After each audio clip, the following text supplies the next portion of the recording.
Mesdames, Messieurs, bonsoir et merci de suivre cet écrit, l'émission consacrée au livre. Pour cette seconde partie de l'émission consacrée au livre « Les stratégies du développement pour l'Afrique » à cheval entre le consensus de Washington et le consensus de Beijing, ouvert un nouveau paradigme de développement. Nous sommes toujours avec Christophe Zouré.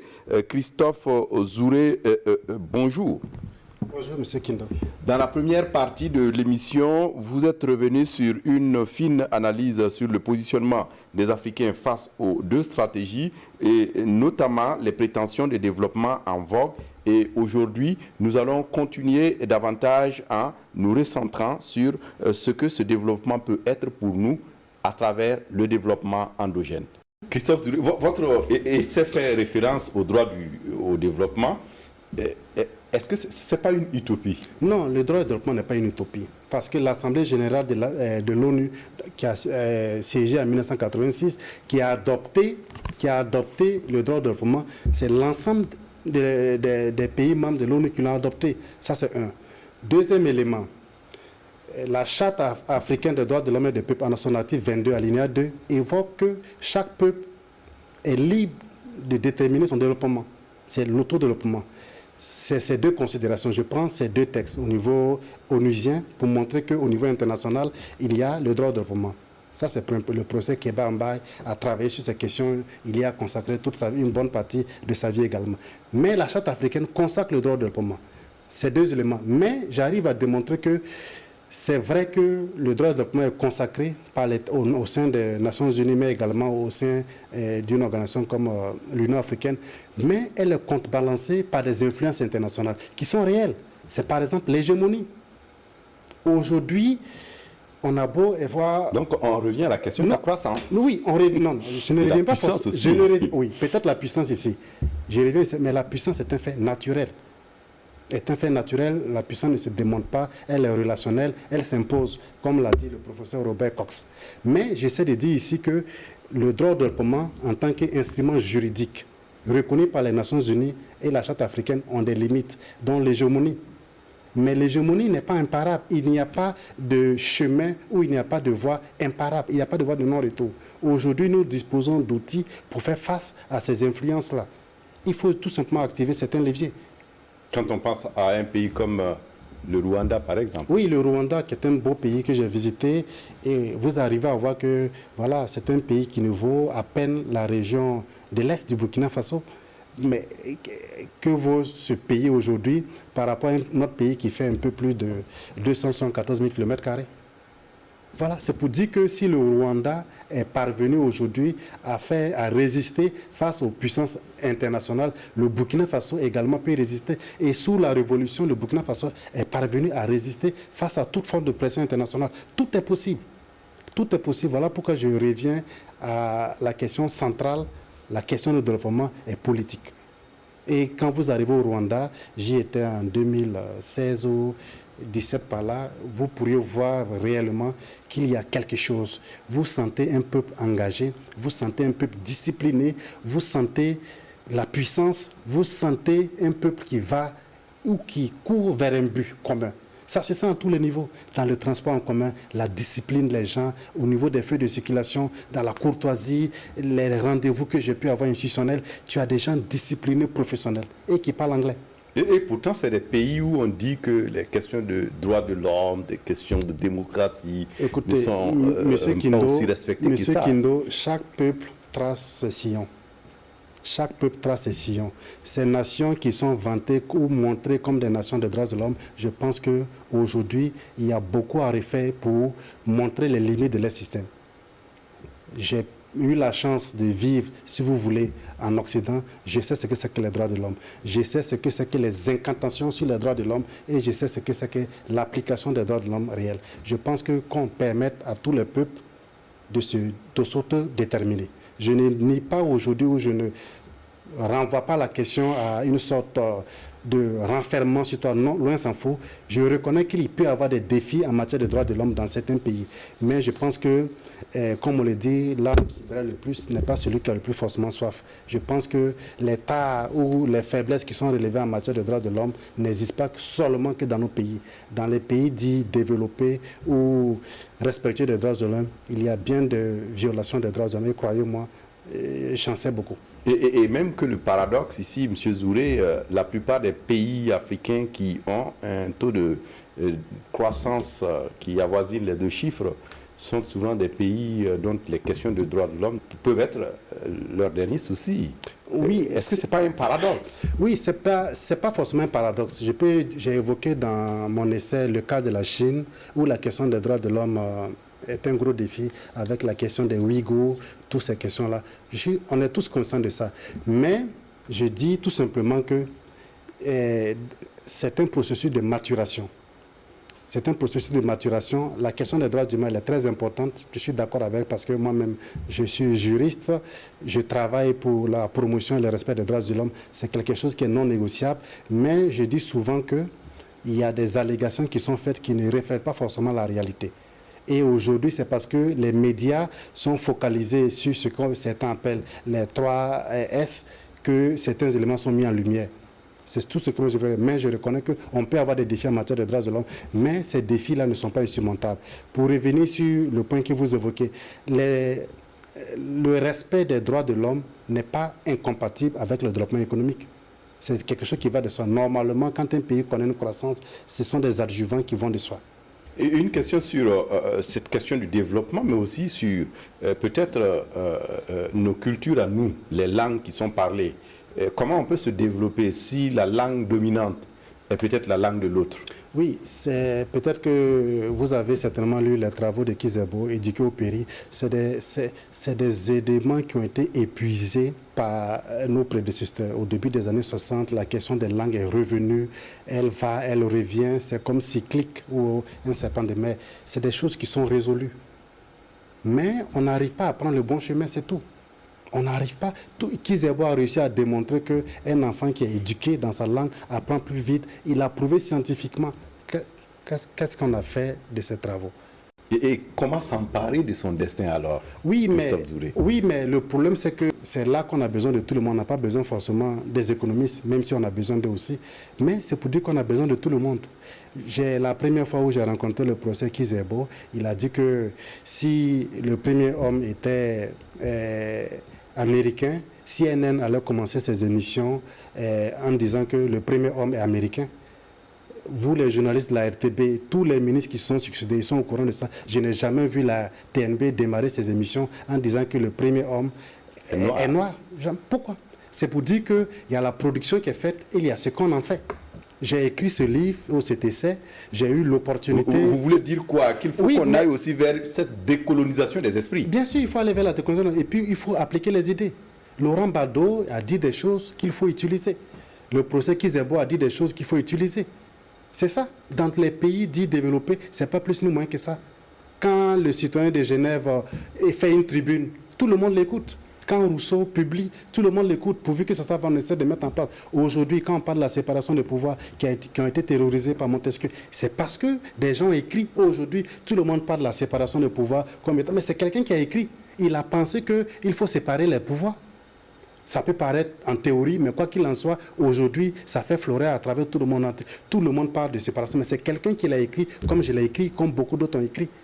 Mais sauf qu'en Afrique et dans nos pays, on n'utilise pas trop la production intellectuelle. Et en même temps, je vous prends au rebond, Christophe Zouré, on n'utilise pas la production intellectuelle et la plupart de nos intellectuels, il y a comme une sorte de fuite de cerveau. Comment on peut arriver véritablement à se recentrer sur nous si la première occasion venue, on prend l'avion et on se retrouve à Québec ou à Montréal? De deux choses l'une. De deux choses l'une, c'est un peu complexe. On a un système qui ne permet pas d'absorber les cerveaux.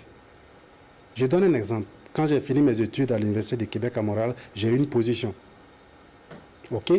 En même temps que tu as une position, tu commences à réfléchir par deux fois. Parce que le système de ton pays ne te permet pas d'intégrer la fonction publique.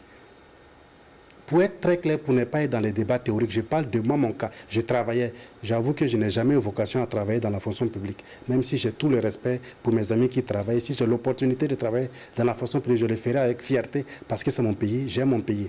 Mais je veux dire que, vu mon âge, j'ai un critère, par exemple, qui ne me permet pas, peut-être en enseignement à l'université, mais qui ne me permet pas d'intégrer la fonction publique. Ils sont combien de Burkinabés qui finissent leurs études, qui sont dans le domaine pointu, qui ne peuvent plus passer le concours de la fonction publique si ce n'est pas l'autre test qui permet d'intégrer l'université. Tous n'ont pas vocation à intégrer l'université. Donc vous avez une loi qui interdit aux Burkinabés d'accéder à la fonction publique.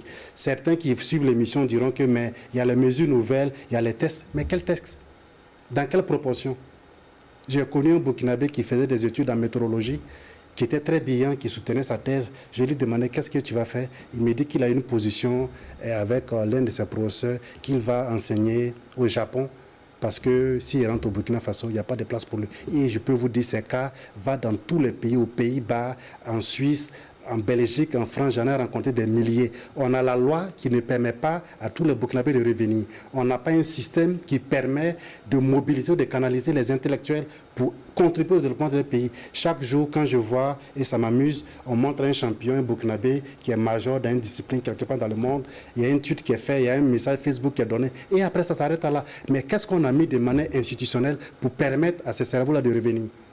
Mais est-ce qu'il n'y a pas aussi peut-être cette réflexion aussi à mener sur le rôle que cette diaspora peut jouer dans la construction? Bien sûr, il y a cette réflexion. J'ai vu que depuis quelques années, il y a un ministère qui est fait pour la diaspora. Je ne connais pas trop leur agenda, mais je me dis que c'est des questions qui peuvent être traitées. J'ai travaillé avec un ministre sénégalais du nom d'André Sonko dans les années 2008-2009. Il m'a dit que ce département existe au sein de la primature au Sénégal depuis les années 72-74. Et c'est par là qu'il a commencé à travailler, M. Sonko, avant de devenir plus tard plusieurs fois ministre pendant 9 ou 14 ans. Oui. Donc, on doit pouvoir mobiliser tous les Burkinabés, mais on a une sorte de chasse gardée. La fonction publique aujourd'hui apparaît comme une chasse gardée. Je vais vous donner simplement un exemple. Regardez quand on voulait nommer le Premier ministre. Quand son Excellence, le président Roch Marc Christian Kaboré est venu au début, il y a eu ces débats, il faut qu'on nomme quelqu'un de l'intérieur, comme quelqu'un... Au fait, c'est des méta-débats, c'est des débats qui ne servent à rien. Croyez-moi, sur le Burkina Faso, on apprend mieux à l'extérieur qu'à l'intérieur. Les gens pensent que c'est en étant ici, en parcourant les 45 provinces, les 360 tenus qu'on connaît. C'est faux. Ils sont ici, ils n'ont jamais quitté Ouagadougou et ils prétendent connaître le Burkina Faso parce qu'ils ont intégré la fonction publique et que c'est eux qui ont vocation à devenir ministres. C'est faux, M. Kindo. Tous les Burkinabés, où qu'ils soient, ont vocation à contribuer ou à jouer un rôle quelconque pour leur pays. Je donne l'université de Genève où je suis parti. Quand je prends les rayons où je vois des livres sur le Burkina Faso, tu ne les verras jamais ici. C'est la même chose à l'université de Québec à Montréal. La production qu'il y a sur le Burkina Faso, aucun là ici. Ceux-mêmes qui disent qu'ils connaissent le Burkina Faso, ils le connaissent où? Nulle part. Donc, on a comme des méta-débats qu'on mène ici, des blocages que nous faisons entre nous-mêmes qui ne permettent pas l'éclosion, qui ne permettent pas de retour. Et il y aura toujours des cerveaux. Si le système ne permet pas à quelqu'un d'éclore, j'ai un ami qui a eu un poste à l'université de Ouagadougou. Depuis 3 ans, il n'a jamais donné de cours. Depuis 3 ans, il n'a pas de cursus propre à lui. C'est quand un professeur titulaire n'est pas là qu'on l'envoie aller lire un cours. Tu penses que quelqu'un qui est convaincu de ce qu'il a dans son cerveau peut rester ici? Il préfère partir là où on peut lui permettre d'éclore, là où on peut lui permettre de s'exprimer. Ça, c'est dans l'ordre naturel des choses. Soit tu te tais, muré, soit tu es convaincu de ce que tu as ou que tu as appris et que tu peux apporter, tu vas le monnayer ailleurs. C'est aussi simple que ça. Toujours la question politique. Oui, tout est politique. On a un système qui ne permet pas d'absorber les gens. La fonction publique, allez lire le cours de M. Bado et par la pratique. Aux États-Unis, on a une fonction publique ouverte. Les gens peuvent quitter invariablement le privé comme au public, vice-versa. Mais tu as des fonctionnaires aujourd'hui au Burkina Faso, je n'ai rien contre eux, qui intègrent le privé, c'est une très bonne chose. Mais tu as des fonctionnaires qui voient mal d'un mauvais œil qu'on a nommé tel ministre là, il n'a jamais été fonctionnaire. Que telle personne a le nom Premier ministre, il n'a jamais été fonctionnaire. Regardez-moi de telles aberrations. Ça rime avec quoi? Rien. Que telle personne il n'a pas le profil, il ne connaît pas l'administration, ils ont ces faux débats dans lesquels ils sont murés et ils évitent de se détacher et qui sont contre-productifs pour notre pays. Tout à fait. Malheureusement. Oui, et vous vous centrez sur le développement endogène, Mais comment on peut intégrer les autres dans votre projet? Ben, en fait, le développement endogène, c'est un tout, c'est un compact. C'est un compact, c'est un projet en réalité qui globalise, qui prend en compte tout le monde. Il n'y a que le développement endogène, M. Kindo. Comment vous voulez arriver à penser quelque chose si vous partez de vous-même? Vous pensez vous-même d'abord. Vous élaborez vous-même. Vous mettez en œuvre vous-même. Vous dirigez vous-même. Vous contrôlez vous-même. Il n'y a que ça. Il n'y a pas d'autre voie pour moi. Mais est-ce que vous ne craignez pas ici une sorte d'enfermement identitaire? Non, non, non, ce n'est pas un enfermement. Nous vivons dans un monde globalisé. Aujourd'hui, la télévision est sur satellite. Est-ce pour autant que vous n'avez pas fait un décor propre à vous? Je vous en félicite. La télévision est sur satellite, le décor est propre à vous. Le décor que vous mettez en arrière, ce n'est pas la Tour Eiffel ou ce n'est pas, comment on appelle ça, la Statue de la Liberté ou ce n'est pas Times Square. Tout à fait. C'est un décor propre à vous. La chemise que vous portez, c'est une chemise propre à vous. C'est propre au Burkina Faso, c'est de façon d'enfanner. Donc, c'est pour dire que ce n'est pas un repli sur soi, le développement endogène. Ou pour parler comme un notaire l'a dit, il ne s'agit pas d'un repli sur soi. Il ne s'agit pas non plus d'une bouée de sauvetage. Mais il s'agit de prendre en compte les aspirations légitimes d'un peuple qui veut tout simplement exister et marcher selon la voie qui est la sienne et non marcher sur la voie d'emprunt. C'est aussi simple que ça. Une question un peu provocatrice, Christophe Zouré. En 2021, qu'est-ce que ça veut dire être africain ou être burkinabé? C'est une question un peu difficile. Je ne m'attendais pas trop, mais être burkinabé, c'est être soi-même. Je dirais être burkinabé, pour moi, pour montrer toute la symbolique qui va avec, être burkinabé, c'est être Thomas Sankara. Il a profondément aimé son pays. Il a tout mis en œuvre pour son pays. Il a mis son pays sur les rails. Il a fait tout pour son pays jusqu'au sacrifice ultime. Moi, je pense qu'être burkinabé, pour résumer, ou être africain, c'est être Thomas Sankara, plutôt que de me lancer dans des diatribes ou dans des considérations. Être burkinabé, M. Kindo, c'est être Sankara. Christophe Zouré, on va vers la fin de cette émission, mais est-ce que vous pensez que le sous-développement de l'Afrique et du Burkina est une malédiction? Non, le sous-développement n'est pas une malédiction. Il y a que, comme Edouard... Vous n'êtes pas d'accord avec Axel Kabou qui estime que nous avons refusé le développement? Non, non, non, je ne pense pas que nous avons refusé le développement. Nous menons ou nous faisons notre chemin. Nous faisons notre chemin. Il y a que nous vivons dans un monde où, comme l'a dit Edouard Saïd, où les frontières géographiques accompagnent de manière prévisible les frontières culturelles, les frontières sociales et les frontières ethniques, avec son lot de conséquences. C'est les travaux d'Edouard Saïd sur l'orientalisme en 1978. Il n'y a que ça. Donc nous vivons dans un monde qui est compartimenté. On estime que telle zone de l'Afrique, le nord de l'hémisphère ou le sud de l'hémisphère n'est pas développé, les pays du sud, les pays du nord, on a une sorte de stratification qui est faite. Et on nous impose un certain nombre de normes. Il y a comme un dictat. Et c'est sur ça que nous nous élevons. Aujourd'hui, il y a certaines personnes qui acceptent ce dictat, mais il y a d'autres qui le refusent. C'est aussi simple. C'est que nous refusons, comme l'a dit le président Sankara, qu'on nous impose les choses. Donc on peut en sortir? Bien sûr, on peut en sortir et on dispose de tous les outils, on dispose de tous les moyens pour s'en sortir, pourvu qu'on ait plus de volonté politique. Je reviens dessus. Le politique est le plus important. Mais politique, si on sait aussi que, quelque part, il y a plus d'analphabètes que de gens instruits. Non, non, non. Il y a cette question que je ne partage pas forcément. On aime évoquer que le Burkina Faso, tel potentat d'analphabète. Écoutez, M. Kindo, quand on évoquait la révolution industrielle, il y avait combien de Britanniques qui étaient alphabétisés?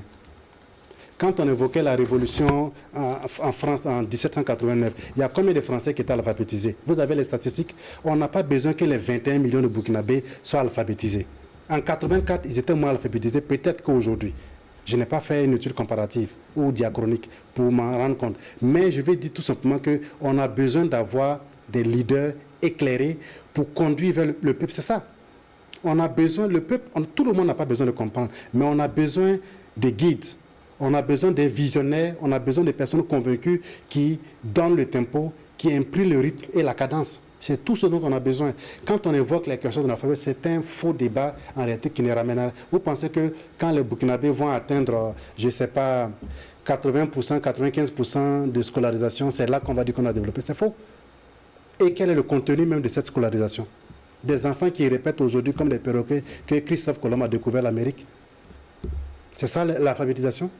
Non. Mais dans un pays, Christophe Zouré, vous parlez de développement endogène. On va peut-être être concret pour terminer. Dans un pays comme le Burkina Faso, où peut-être l'investissement ne dépasse pas 15%, quand on regarde les questions de trésorerie, du budget, on fait du surplace. Est-ce que c'est demain la veille? Oui, la question que vous posez, elle est très belle. On fait du surplace parce que nous nous sommes engagés dans un mimétisme. On a copié une administration où on a mimé une administration coloniale qu'on a voulu imposer et qui ne marche pas. Regardez rien que la superposition administrative. Je ne vais pas rentrer dans les détails au regard de ma fonction. Regardez rien que la superposition administrative. Il y a de l'économie à faire. Donc, on pense un modèle en réalité qui n'est pas le nôtre. Voilà pourquoi j'ai dit, revenons aux sources, pensons nous-mêmes, qu'est-ce qu'il nous faut comme administration. Et vous voyez, si on se pose cette question, ça nous éviterait de dupliquer parce que telle institution existe en France ou au Canada, on veut la répliquer forcément ici. Non, ce n'est pas ça. Essayons de voir qu'est-ce qu'il nous faut pour avancer.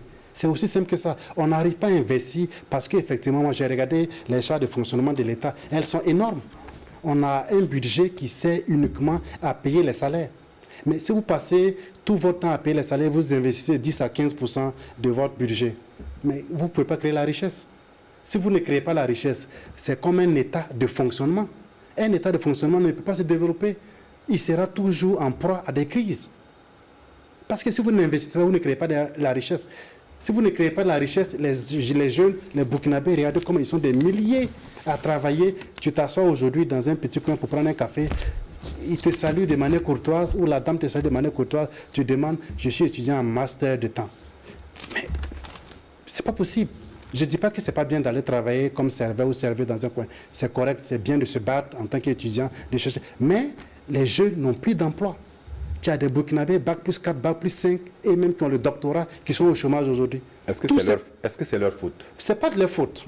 Ils n'ont rien fait pour se retrouver là. Ils auraient voulu se retrouver dans d'autres pays où il y a le plein emploi. Mais ça peut être l'une des raisons de la fuite des cerveaux. Tu penses qu'un Burkinabé qui est bien formé, qui sent qu'après 3 ans, 4 ans, l'avenir est sombre pour lui et qu'il a la possibilité de vendre ses talents ailleurs, qu'est-ce qu'il fera, M. Kindo? Bien sûr, il va partir. Ils sont des milliers à partir à travers la mer.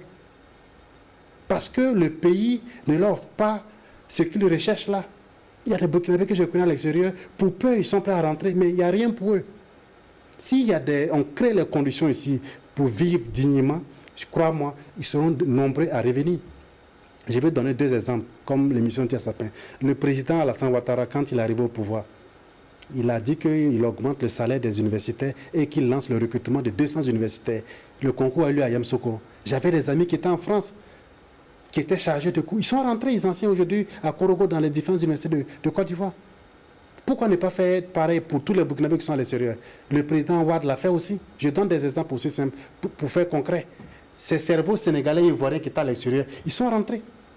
Parce que le pays leur a offert des opportunités. Si les Burkinabés, il n'y a pas de la place pour eux, puis ils sentent que l'avenir est morose, ils partiront. Et s'ils vont, bon, c'est vrai qu'ils ramènent des remittances, ils ramènent de l'argent au pays, mais je pense qu'on a plus besoin d'eux ici qu'ailleurs. Et moi-même, j'ai fait les frais. J'ai démissionné par 2 fois, je suis parti étudier, je suis revenu, mais j'ai été chanceux, j'ai eu l'opportunité. Mais tu penses que si je suis rentré, si je n'avais pas l'opportunité d'avoir un poste, qu'est-ce que j'aurais fait? Alors que j'ai un poste de l'autre côté, je retourne. C'est le premier avion et... Bien sûr, c'est le premier avion, surtout que j'ai les papiers pour, je retourne. Et ce n'est pas ce qui est souhaitable pour notre pays. Notre pays a besoin de toutes ces filles, a besoin de tous ces enfants pour véritablement amorcer son développement. Et c'est notre combat. Et mon œuvre contribue à donner de la matière, à donner de l'espoir, à dire que tout est possible. Mais le politique doit être plus incisif et faire les meilleurs choix pour le bien-être de notre population. Et pour terminer, juste cette citation de Aimé Césaire, que j'ai bien aimé. Il y a deux manières de se perdre, par ségrégation murée dans le particulier ou par dilution dans l'universel. Ma conception de l'universel est celle d'un universel riche de tout le particulier, riche de tous les particuliers, approfondissement et coexistence de tous les particuliers. Merci, c'est une lettre à Thorez. Et voilà, Aimé Césaire a tout dit sur l'universalisme, c'est-à-dire que ce n'est pas un repli sur histoire, c'est une ouverture, mais en étant soi-même. Et j'invite tous les Burkinabés à être eux-mêmes, j'invite tous les Burkinabés à être Kizerbo, j'invite tous les Burkinabés à être de vrais Thomas Sankara, pas ceux qui portent les t-shirts Thomas Sankara, qui le galvaudent, mais qui ne font que l'assassiner au jour le jour. Où est-ce qu'on peut trouver votre ouvrage à Ouagadougou et ailleurs au Burkina, Christophe Zouré? Et actuellement, il est disponible dans 3 librairies ici à Ouagadougou. Les librairies Mercury, non loin de Siao, à côté d'une gare routière, mais également à la librairie Diakfa sur l'avenue Kwame Nkrumah et à la librairie Jeunesse d'Afrique. Mais il est également disponible en ligne, sans publicité, sur Amazon, sur des sites, sur le Furet et sur les sites de la FENAC. Donc, beaucoup de personnes les ont payés en ligne, dont un ami brésilien qui enseigne dans une université américaine, qui m'a d'ailleurs proposé, avec une réécriture, de compléter certains éléments pour une édition en anglais. Et puis, bon, je pense que je vais regarder les tenants et les aboutissants de ce projet-là. Donc, il est disponible ici. Et puis, bon, en tout cas, pour tout acteur de développement, ce livre renferme tous les auteurs clés qui travaillent ou qui ont théorisé, qui ont pratiqué le développement. Et je pense que c'est une bonne mine d'informations, mais aussi pour les étudiants, pour ceux qui font la recherche, que ce soit en économie, en sciences politiques ou dans les différents champs de développement. Pour moi, c'est un bréviaire pour celui qui veut repenser l'Afrique, qui veut se repenser en tant qu'Africain et en tant que Burkinabé. Merci d'être venu partager le contenu de votre essai politique avec nous, les stratégies de développement pour l'Afrique à cheval entre le consensus de Washington et le consensus de Beijing, ouvert un nouveau paradigme du développement, essai publié aux éditions Les Percés. Merci d'être venu. Ok, c'est moi qui vous remercie et puis je suis content de me retrouver sur ce joli plateau qui diffère avec celui que j'avais vu il y a 5 ans où je suis repassé 2 ou 3 fois ici. Et comme quoi il y a du développement à la RTV. Bien sûr, ça veut dire que tout est possible pourvu qu'on ait la volonté. Et c'est le politique qui décide ainsi. Je vous souhaite tout de bon et puis je suis content de vous, cette opportunité qui nous a donnée. Je salue tous ceux qui sont en arrière-plan, qui travaillent. Je ne vois personne, on n'a que 2, mais par le passé, il y avait beaucoup de caméramans, de personnes qui passaient devant nous. Mais je voudrais féliciter la télévision, ça fait plaisir de se retrouver dans un si beau cadre avec... en tout cas, de très bonnes conditions de travail. C'est une fierté et je vous souhaite tout de bon. C'est pour dire que tout est possible. Le plaisir est partagé. Merci d'être venu. Merci pour votre disponibilité. Voilà, c'est tout pour cet écrit de ce soir. J'étais avec Christophe Zouré, auteur de Les stratégies de développement pour l'Afrique, à cheval entre le consensus de Washington et le consensus de Beijing vers un nouveau paradigme de développement. Merci pour votre attention et à très bientôt pour un autre numéro de cet écrit.